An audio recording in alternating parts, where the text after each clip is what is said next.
গুৱাহাটীৰ সোণাপুৰৰ জুবিন ক্ষেত্ৰত জুবিনৰ নাহৰ ২০২৬ বৰ্ষৰ চেনাই বাখৰুৱা গীত মুকলি। প্ৰাণৰ শিল্পী হিয়াৰামথু জুবিন গাৰ্গৰ সাঁচি ৰখা এক আশা সপোন অন্যতম এটি পৰিকল্পনা। জুবিন গাৰ্গৰ অপ্ৰত্যাশিত বিয়োগত আধৰুৱা হৈ যোৱা সেই পৰিকল্পনাটিক পূৰ্ণ কৰাৰ মানসেৰে সংগীত পৰিচালক অজয় ফুকনৰ এক বিশেষ প্ৰয়াসত জুবিনৰ নাহৰ ২০২৬ চেনাই বাখৰুৱা আনুষ্ঠানিকভাৱে মুকলি কৰা হয়। বিহু সম্ৰাট বিমান বৰুৱাৰ সংগীত পৰিচালনাৰে খগেন গগৈ, বিমান বৰুৱা আৰু অজয় ফুকনৰ কণ্ঠত অসমবাসী ৰাইজলৈ ভোগালী বিহুৰ সাংগীতিক উপহাৰ হিচাপে প্ৰদান কৰে। উক্ত মুকলি অনুষ্ঠানত প্ৰতিদিন টাইমছৰ মুখ্য সম্পাদক নিতুমণি শইকীয়া, বিমান বৰুৱা, খগেন গগৈ, অজয় ফুকন, ৰঞ্জিত গগৈ আদিকে ধৰি বিভিন্ন কলাকুশলীৰ উপৰিও অগণন জুবিন অনুৰাগী উপস্থিত থাকে।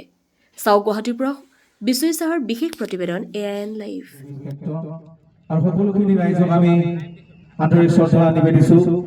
আমি ভোগালীৰ প্ৰাক্ষণত আমি সকলোকে ভোগালীৰ শুভেচ্ছা যাচিছো। যদিও কায়িকভাৱে আমাৰ মাজত এটা সত্তা নোহোৱা হ'ল, এগৰাকী বিশিষ্ট শিল্পী, মই কৈছোৱেই যে উপমাৰে শেষ নহয়, যুগনায়ক হিয়াৰামথুৰ প্ৰাণৰ শিল্পী, আমি যিয়েই নকওঁ, ঈশ্বৰ পুত্ৰ আমি যিয়েই নকওঁ, জুবিন গাৰ্গৰ উপমা কেতিয়াও শেষ নহয়। আৰু সেইগৰাকী অসমৰ কাৰণে এক বিশাল সম্পদ আছিলে। এই সম্পদটিক আমি হয়তো ক'ৰবাত নহয় ক'ৰবাত তেখেতৰ সংৰক্ষণ কৰিব আমি নোৱাৰিলো। সেইখিনি আমি কৰিবলৈ জীয়াই থাকোঁতে আমি কিমানখিনি কৰিব লাগিছিলে নাজানো, কিন্তু তেখেতৰ সৃষ্টিৰাজি, তেখেতৰ যি বিশাল সত্তা, এই সত্তাক আমি আগুৱাই নিব লাগিব, আমি আগুৱাই লৈ যাব। যিকোনো খবৰ আৰু বিজ্ঞাপনৰ বাবে যোগাযোগ কৰক 7896121996।